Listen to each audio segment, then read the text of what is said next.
UTME results last Friday.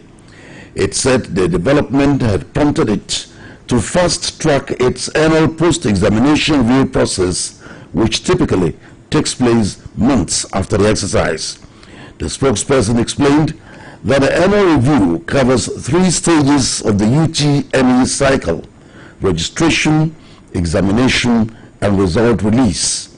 He added that if any faults are found in the system, JAMB would not hesitate to implement appropriate remedial measures.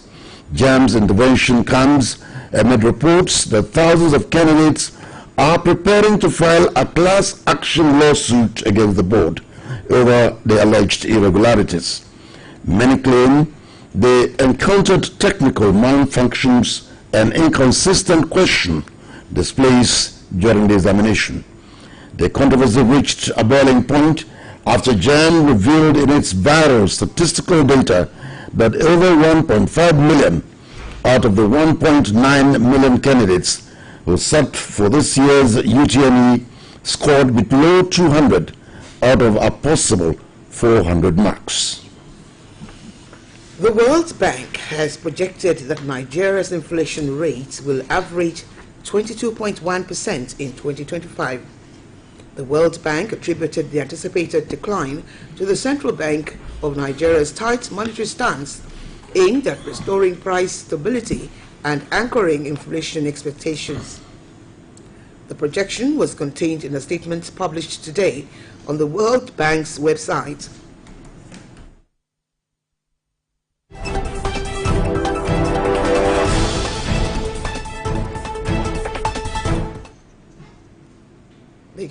The projection was contained in a statement published today on the World Bank's website following the formal launch of the latest edition of the Nigeria Development Update Report in Abuja.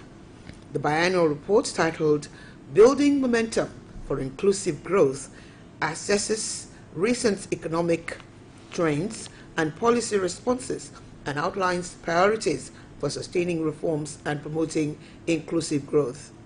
According to the report, while macroeconomic indicators have improved significantly, particularly GDP growth, revenue mobilization and fiscal consolidation, headline inflation remains a pressing concern.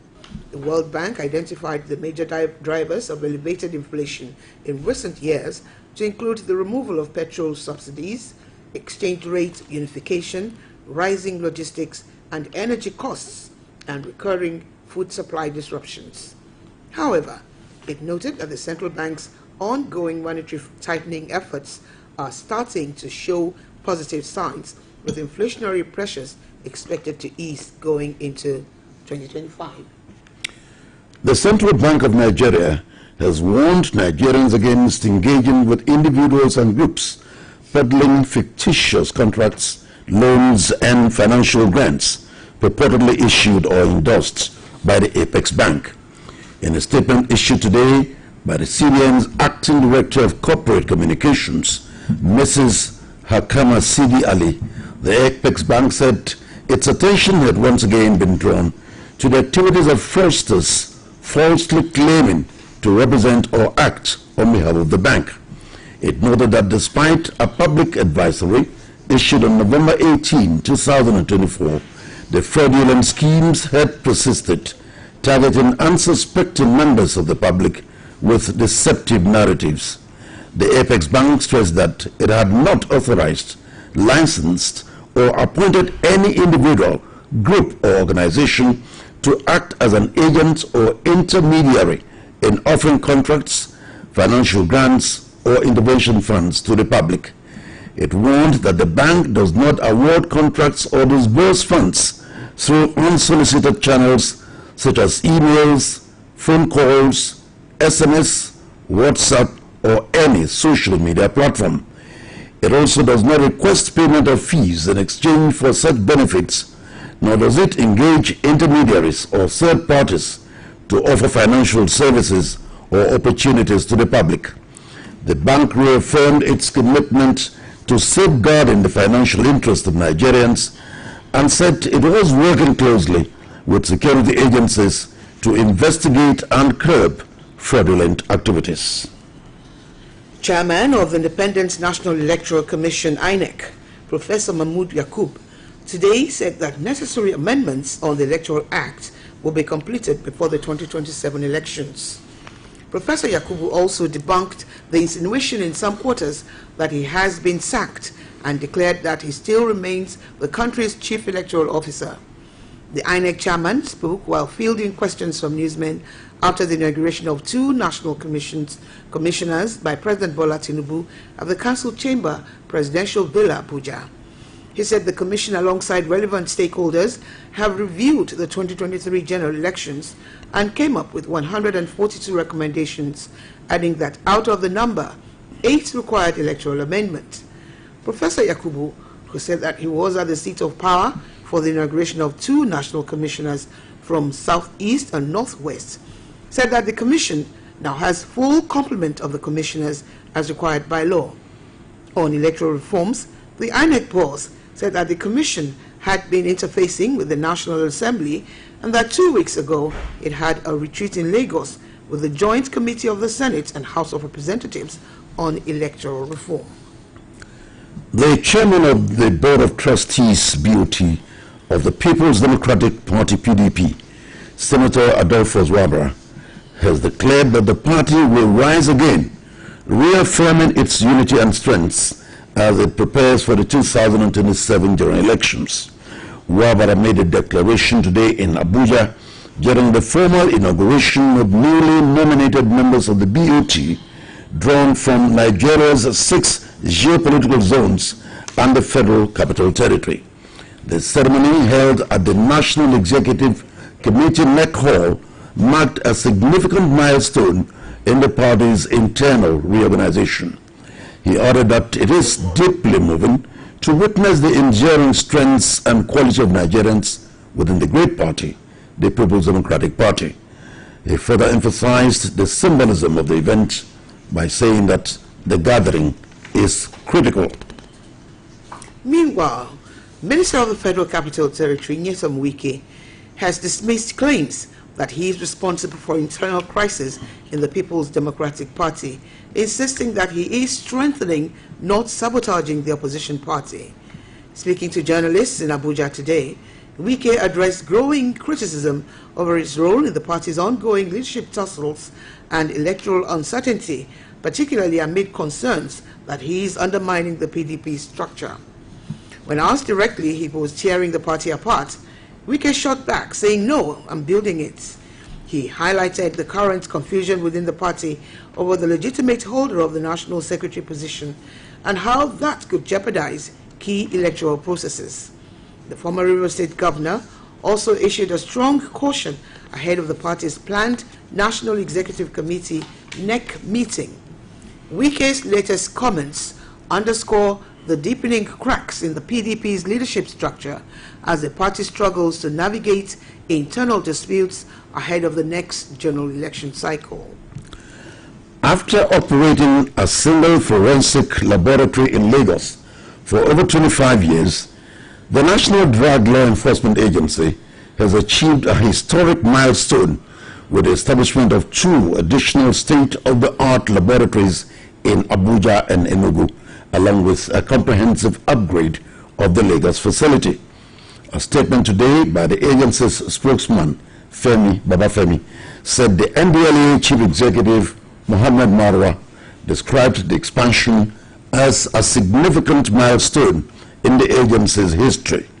Marwa noted that the newly constructed laboratories will enable the agency to enhance forensic analysis capabilities, increase capacity to process cases efficiently, and strengthen the fight against substance abuse and illicit drug trafficking. He said the project was made possible through the sponsorship of the U.S. International Narcotics and Law Enforcement Affairs and implemented by the United Nations Office on Drugs and Crime, UNODC. Marwa added that the agency's successful participation in the UNODC International Collaborative Exercise further underscores its commitment to global standards of quality assurance and reliability in forensic science. A cholera outbreak has been reported in Boko's local government area of Plateau State, resulting in 4 deaths. It was learned that several others have been evacuated to various primary healthcare centers and cottage hospitals in the council area for medical treatment.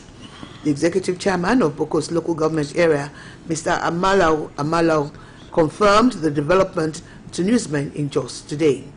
Amalau noted that the affected communities where the outbreak had been reported included Hertzi community, Boko's West and Boko's Central, and Mangor.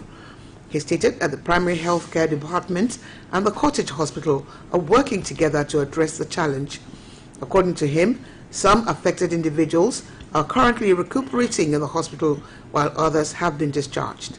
The local government chairman urged councillors to exercise caution and adhere to global health guidelines, including practicing good hygiene and keeping their environments clean. This broadcast of Newscope comes to you from the Broadcasting Corporation of OYOSTATE, Ibadan. The personnel of the Nigerian Navy attached to the forward operating base Escovos Delta State have detected and sealed up 6 illegal refining sites in some communities in the Niger Delta region in the course of the operations against crude oil theft, pipeline vandalism, and other illicit activities in the region. The exploits followed 3 operations to the localities led by the commanding officer of the FOB Escovos, Navy Captain Ikenna Okoluago. Okoluago, while speaking with journalists in Warri today, said the successful operations conducted as part of Operation Delta Sanity 2 and guided by actionable intelligence reaffirmed the commitment of FOB Escovos to the strategic directives of the Chief of Naval Staff, Vice Admiral Emmanuel Ikechukwu Ogala, Admiralty Medal, in eradicating all forms of maritime illegality in Nigeria's territorial waters. Okoluago told newsmen that in total, the 3 operations led to the deactivation of 6 illegal refining sites with the seizure of approximately 8,660 liters of stolen crude oil and 1,005 liters of illegally refined AGO. Speaking further, the commanding officer maintained that the FOB Escovos remain poised to frustrate the activities of economic saboteurs towards ensuring that the country derives maximum benefits from its crude oil resources. The Economic and Financial Crimes Commission, EFCC, says it will take action against Chief Government Ekpe Mukolo, better known as Tompolo, over an allegation of Naira abuse. Tompolo was spotted in a viral video reportedly during his 54th birthday celebration in April, dancing as a man sprayed 1,000 Naira notes before him. The footage drew widespread criticism and renewed calls for the EFCC to investigate the matter. Responding to the public outcry, the anti-graft agency said the Niger Delta chieftain will have questions to answer over the viral video. In the clip, Tompolo, dressed in white and red attire, is seen dancing while a man repeatedly throws 1,000 Naira notes into the air, a practice outlawed by the Central Bank of Nigeria, CBN. According to Section 21, subsection 3 of the CBN Act 2007, as amended, spraying or dancing or matching on the Naira or any other note issued by the bank during social occasions or otherwise, howsoever, shall constitute an abuse and defacing of the Naira. The EFCC has increasingly relied on this provision to prosecute individuals who spray or mishandle the national currency at social events, and previously cautioned that enforcement of the law is non-discriminatory. Tompolo's video resurfaced just 2 weeks after a series of crackdown on celebrities and public figures accused of Naira abuse. In January, sons of billionaire businessman Chief Razak Okoya Wahab and Rahim Okoya were reportedly invited by the EFCC for spraying money in a promotional video for a music project. It was a gathering of top-notch politicians, captains of industries, bureaucrats, and eminent personalities as a former head of service and secretary to the state government in Oyo State, Chief Adebisi Adeshola, celebrates his 80th birthday anniversary. The ceremony witnessed a Thanksgiving service held at the Bodija State Baptist Church, Ibadan, and a high-class reception at a popular event center. Our reporter, Olamide Owolabi, was at the event.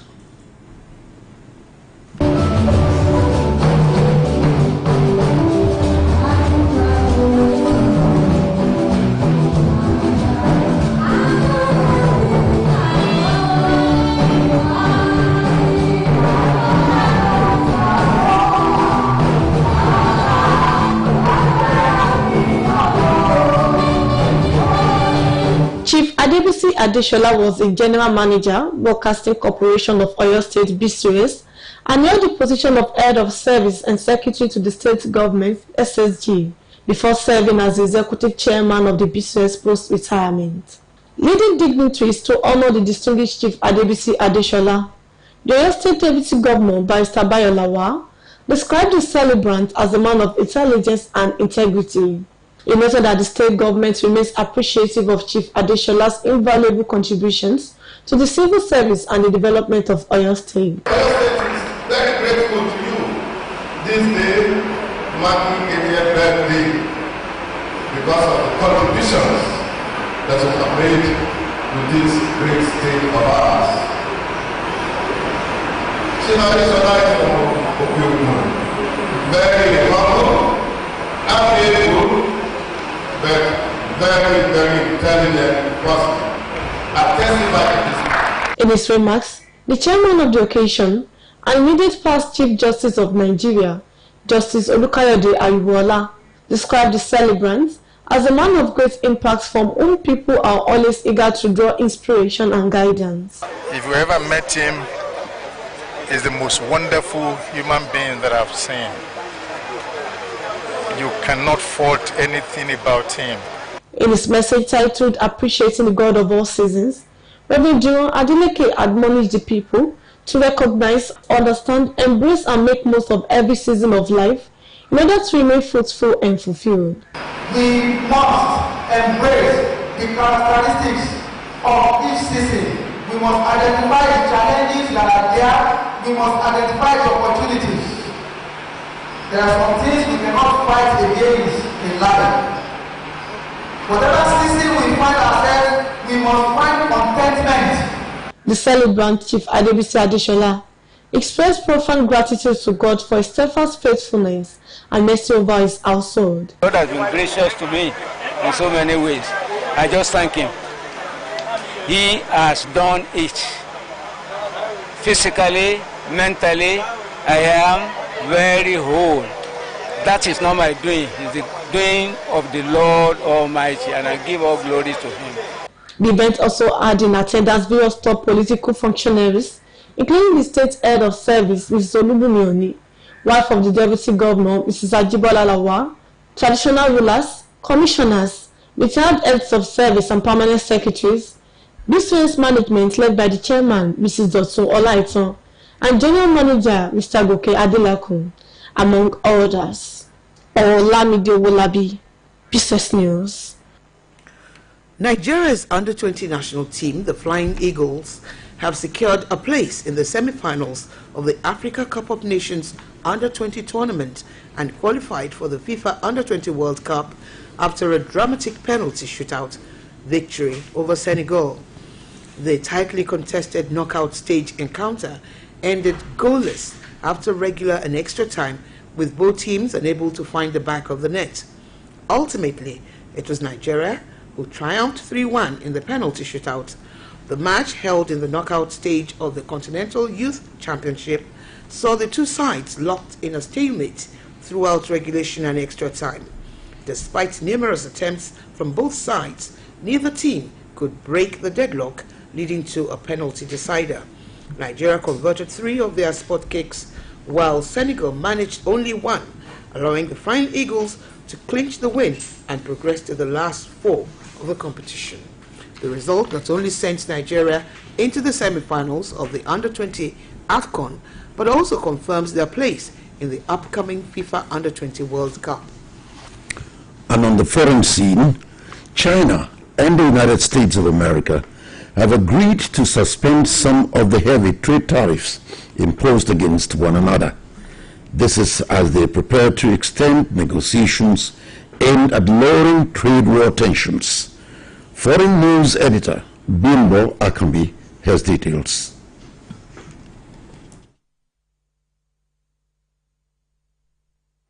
The two countries issued a joint statement on Monday following 2 days of trade talks in Geneva, Switzerland. They described the negotiations, which came after United States President Donald Trump's nationalist agenda prompted a spiral of increasingly heavy duties, as positive. Global markets reacted positively to the news, with stock markets in Hong Kong and the United States as well as Europe rising. In a statement, Beijing and Washington said they recognize the importance of their bilateral economic and trade relationship to both countries and the global economy. They said they would move forward in the spirit of mutual opening, continued communication, cooperation, and mutual respect. And what had occurred with these very high tariffs, as Ambassador Greer said, was the equivalent of an embargo, and neither side wants that.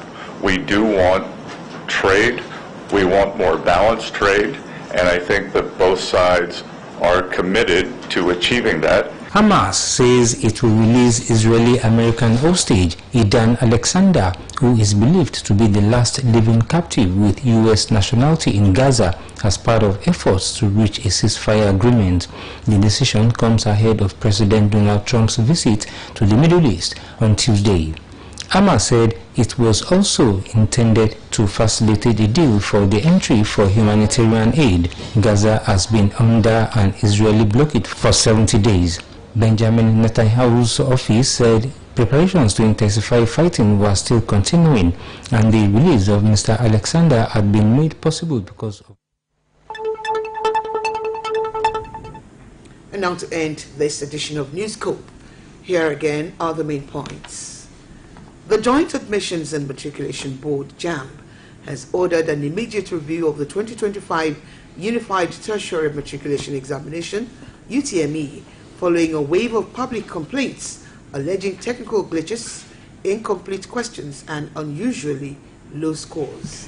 The World Bank has projected that Nigeria's inflation rate will average 22.1% in 2025. The World Bank attributed the anticipated decline to the Central Bank of Nigeria's tight monetary stance aimed at restoring price stability and anchoring inflation expectations. The Central Bank of Nigeria has warned Nigerians against engaging with individuals and groups peddling fictitious contracts, loans, and financial grants purportedly issued or endorsed by the Apex Bank.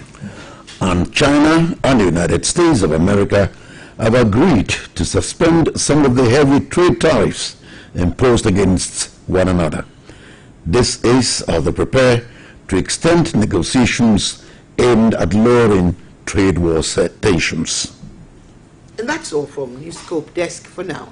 It was packaged by Bodia Kinjola and delivered by Olukemi Ajayi and Oluyole. Thanks for listening, and don't forget to tune in for the Yoruba edition at 8 o'clock later this evening. Good evening.